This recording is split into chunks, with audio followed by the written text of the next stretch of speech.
നിങ്ങൾക്ക് ഈ കഥ ഇഷ്ടപ്പെടുകയാണെങ്കിൽ ചാനൽ സബ്സ്ക്രൈബ് ചെയ്ത് കാണണേ.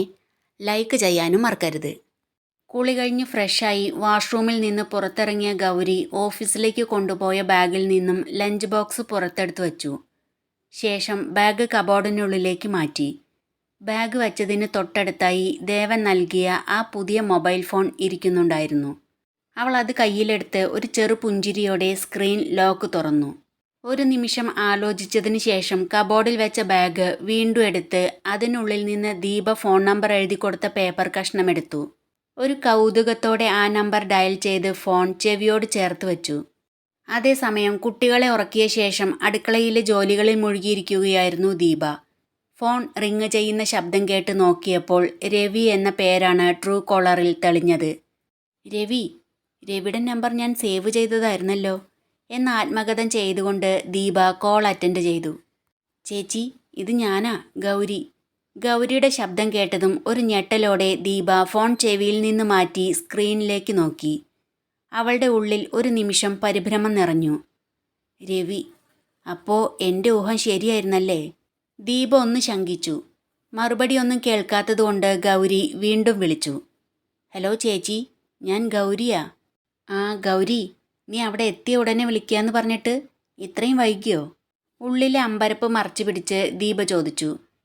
ഇവിടെ എത്തിയപ്പോൾ കുറച്ച് തിരക്കായിപ്പോയി ചേച്ചി, അതുകൊണ്ടാണ് വിളിക്കാൻ ലേറ്റായത്, ഗൗരി പറഞ്ഞു. ഇത് നിന്റെ ഹസ്ബൻഡിൻ്റെ നമ്പറാണോ? ദീപ സംശയം പോലെ ചോദിച്ചു. അല്ല ചേച്ചി, ഇതെൻ്റെ നമ്പറാ. എനിക്കൊരു പുതിയ ഫോൺ വാങ്ങി, ഗൗരി ആവേശത്തോടെയും സന്തോഷത്തോടെയും പറഞ്ഞു. അപ്പോൾ നിന്റെ ഹസ്ബൻഡ് നിനക്ക് പുതിയ ഫോൺ വാങ്ങി തന്നല്ലേ? ദീപയുടെ ആ ചോദ്യം കേട്ടതും ഗൗരിയുടെ മുഖത്തെ ആ സന്തോഷം പെട്ടെന്ന് മാഞ്ഞു. അവളുടെ മുഖമൊന്നു വാടി. മനസ്സില്ല മനസ്സോടെ അവൾ ഒന്ന് മൂളി. ഗൗരിയുടെ ആ മൂളലിൽ എന്തോ ഒരു പന്തികേട് ദീപയ്ക്ക് തോന്നി. പുതിയ ഫോൺ വാങ്ങി എന്ന് പറയുന്ന സന്തോഷം ആ മൂളലിൽ ഉണ്ടെന്ന് ദീപയ്ക്ക് തോന്നിയില്ല. എങ്കിലും അവൾ അത് പുറത്ത് കാണിച്ചില്ല. നിന്റെ കോൾ ലേറ്റായപ്പോൾ ഞാൻ പരിഭ്രമിച്ചിരിക്കുകയായിരുന്നു. നിനക്ക് കുഴപ്പമൊന്നുമില്ലല്ലോ? സേഫായി എത്തിയില്ലേ? ദീപ ചോദിച്ചു. എത്തി ചേച്ചി, എനിക്ക് കുഴപ്പമൊന്നുമില്ല, ഗൗരി പറഞ്ഞു. ശരി ഗൗരി, നീ ഫോൺ കിട്ടിയ സന്തോഷത്തിലാണല്ലോ. ബാക്കി വിശേഷങ്ങൾ നമുക്ക് പിന്നെ സംസാരിക്കാം എന്ന് പറഞ്ഞ് ദീപ കോൾ കട്ട് ചെയ്തു. കോൾ കട്ടായതും ദീപ സ്ക്രീനിലേക്ക് നോക്കി നിശ്ചലമായി നിന്നു. ട്രൂ കോളറിൽ തെളിഞ്ഞ ആ പേര് രവി എന്ന് തന്നെയായിരുന്നു. അപ്പോൾ ഗൗരിയുടെ ഭർത്താവിൻ്റെ പേര് രവി എന്ന് തന്നെ. എന്നാലും അവൻ എങ്ങനെ? എന്നിട്ട് എന്തിനു മറച്ചു വെക്കണം? ഒന്നും മനസ്സിലാക്കാൻ പറ്റുന്നില്ലല്ലോ, ദീപ മനസ്സിൽ ചിന്തിച്ചു. ഗൗരി ഫോൺ ടേബിളിന് മുകളിൽ വെച്ച് ലഞ്ച് ബോക്സ് എടുത്ത് അടുക്കളയിലേക്ക് പോയി. രാമേട്ടൻ ഗൗരിയെ കണ്ടതും പറഞ്ഞു. ചായ വീണ്ടും തണുത്തല്ലോ മോളെ. മോളെ കാണാത്തതുകൊണ്ട് ഞാൻ ചായയുമായി മുറിയിലേക്ക് വന്നപ്പോൾ കുഞ്ഞവിടെ ഉണ്ടായിരുന്നു. അതുകൊണ്ടാണ് ഞാൻ തിരികെ പോന്നത്. സാരല്ലേ രാമേട്ടാ, ഞാൻ ചായ കുടിച്ചായിരുന്നു. ഓഫീസിൽ കൂടെ ജോലി ചെയ്യുന്നൊരു ചേച്ചിയുടെ വീട്ടിൽ പോയിട്ടാണ് ഞാൻ വന്നത്. അതുകൊണ്ടാണ് ലേറ്റായി പോയത്, ഗൗരി പറഞ്ഞു.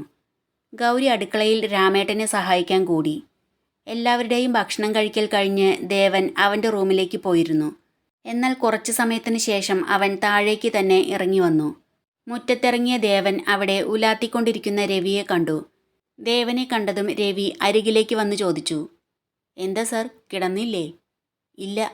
അന്ന് നീ പറഞ്ഞത് ചന്ദ്രനെ നിലാവിനെയൊക്കെ ആസ്വദിക്കാനാണ് നടക്കുന്നതെന്നായിരുന്നല്ലോ. ഇന്ന് ചന്ദ്രനും നിലാവും ഒന്നുമില്ല. പിന്നെ എന്താ നീ ഇവിടെ ചെയ്യുന്നത്? ദേവൻ ചോദിച്ചു. രവി ഒന്ന് ചിരിച്ചുകൊണ്ട് മറുപടി പറഞ്ഞു. ഭക്ഷണം കഴിച്ച ഉടനെ കിടക്കാൻ പാടില്ല, അതുകൊണ്ട് ദിവസം കുറച്ചു നേരം നടക്കാറുണ്ടെന്നാ ഞാൻ പറഞ്ഞത്. ബാക്കിയുള്ള നിലാവിനെക്കുറിച്ചും ചന്ദ്രനെക്കുറിച്ചും പറഞ്ഞതൊക്കെ ഇരുട്ടിലൂടെ നടക്കുമ്പോൾ തോന്നിക്കുന്ന വെറും ഭാവനകളാ. ദേവൻ ഒന്ന് പുഞ്ചിരിച്ചു. ഓ, അപ്പം അത് വെറും ഭാവനയായിരുന്നല്ലേ? ഭാവന കൊള്ളാം. ദേവൻ മുറ്റത്തെ കൽപ്പടവിലിരുന്നു. അവൻ ആകാശത്തേക്ക് നോക്കി. കാർമേഘങ്ങൾക്കിടയിൽ മറഞ്ഞ ചന്ദ്രനെ തിരയുകയായിരുന്നു അവൻ. രവി കുറച്ചു സമയം നിശബ്ദനായി നിന്നു. പിന്നെ പതുക്കെ ചോദിച്ചു. സാറെന്തെങ്കിലും ആലോചിക്കുന്നുണ്ടോ? അതോ സാറിനും വല്ല ഭാവനയും വന്നു തുടങ്ങിയോ? പോടാ, നീയാ സ്വപ്നലോകത്ത് നടക്കുന്നത്. അതുകൊണ്ടാണ് അങ്ങനെ പല ഭാവനകളും നിനക്ക് തോന്നുന്നത്. ഞാൻ ജീവിക്കുന്നത് റിയാലിറ്റിയിലാ, ദേവൻ പറഞ്ഞു. സാർ ഈ റിയാലിറ്റിയിൽ മാത്രം ജീവിക്കാതെ കുറച്ചൊക്കെ സ്വപ്നലോകത്തേക്ക് വരൂ. ഇടയ്ക്കൊക്കെ ഈ പച്ചയായ യാഥാർത്ഥ്യങ്ങളിൽ നിന്ന് മാറി സ്വപ്നങ്ങളുടെ ആകാശം കാണുന്നത് ഒരു പ്രത്യേക സുഖ. അവിടെ നമുക്ക് നിയമങ്ങളുമില്ല, പരിധികളുമില്ല. മനസ്സിൻ്റെ ഉള്ളിൽ മറ്റാരും കാണാതെ ഒളിപ്പിച്ചു വച്ചിരിക്കുന്ന ഒരു രഹസ്യ ലോകം. അവിടെ നമ്മൾ തന്നെ രാജാവും രാജ്ഞിയും. പുറം ലോകം കാണുന്ന തിരക്കുകൾക്കും ഉത്തരവാദിത്തങ്ങൾക്കും അപ്പുറം ആർക്കും എത്തി നോക്കാൻ കഴിയാത്ത സ്വപ്നക്കൂട്. അതിൽ ചിലപ്പോൾ പഴയ വല്ല ഓർമ്മകളായിരിക്കാം, അല്ലെങ്കിൽ നടക്കില്ലെന്ന് ഉറപ്പുണ്ടെങ്കിലും മോഹിച്ചു പോകുന്ന ഒരു മനോഹരമായ ലക്ഷ്യമായിരിക്കാം.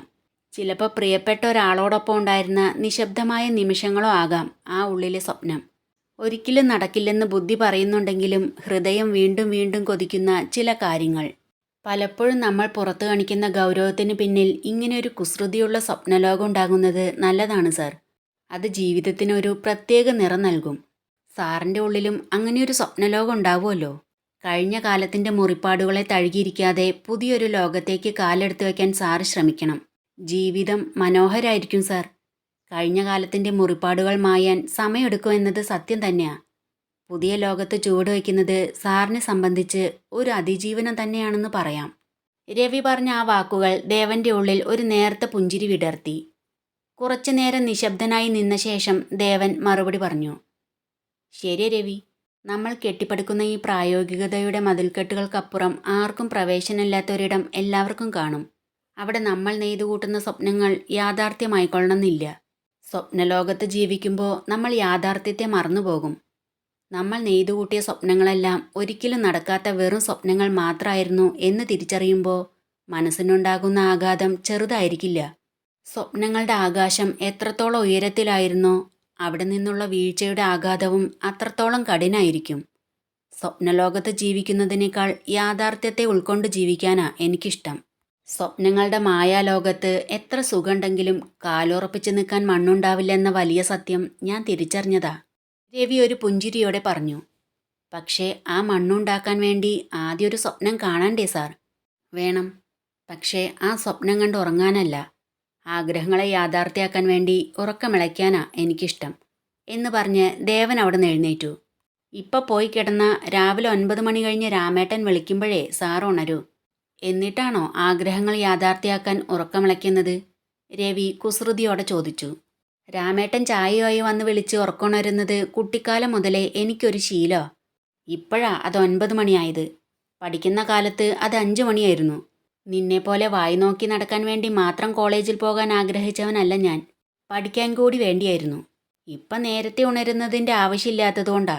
അല്ലാതെ നീ കരുതും പോലെ ഞാനൊരു ഉറക്കം തൂങ്ങിയൊന്നുമല്ല, ദേവൻ പറഞ്ഞു.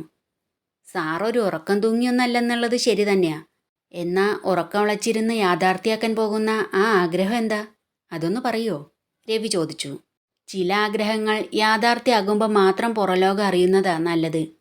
അല്ലെങ്കിൽ അതിൻ്റെ മാറ്റു കുറഞ്ഞു പോകും, ദേവൻ ഒരു നിഗൂഢ ചിരിയോടെ പറഞ്ഞു.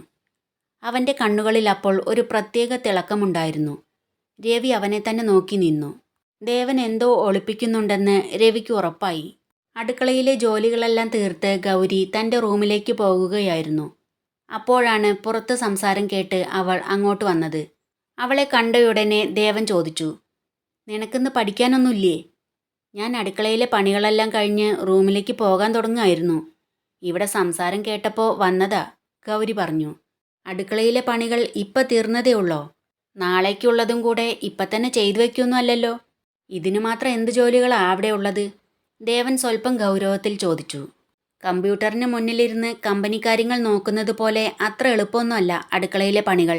ഒരു പണി തീർന്നല്ലോ എന്ന ആശ്വാസത്തിൽ ചുറ്റും ഒന്ന് നോക്കിയാൽ മതി.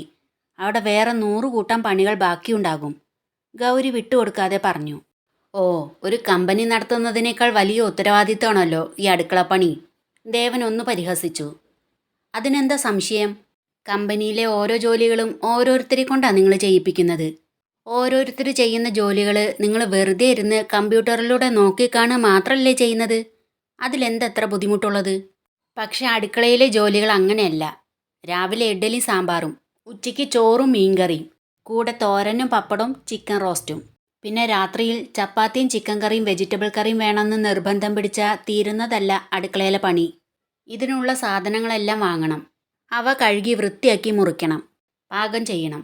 എല്ലാവരും കഴിച്ചെഴുന്നേറ്റ് പോയ ആ പാത്രങ്ങളെല്ലാം കഴുകി അടുക്കള ക്ലീൻ ചെയ്യണം. അതിൻ്റെ കൂടെ തുണി നനയ്ക്കലും വീട് വൃത്തിയാക്കലും വേറെയും. ഇതെല്ലാം ഒരിടത്ത് അടങ്ങിയിരുന്ന് ചെയ്യുന്ന പണികളൊന്നുമല്ല.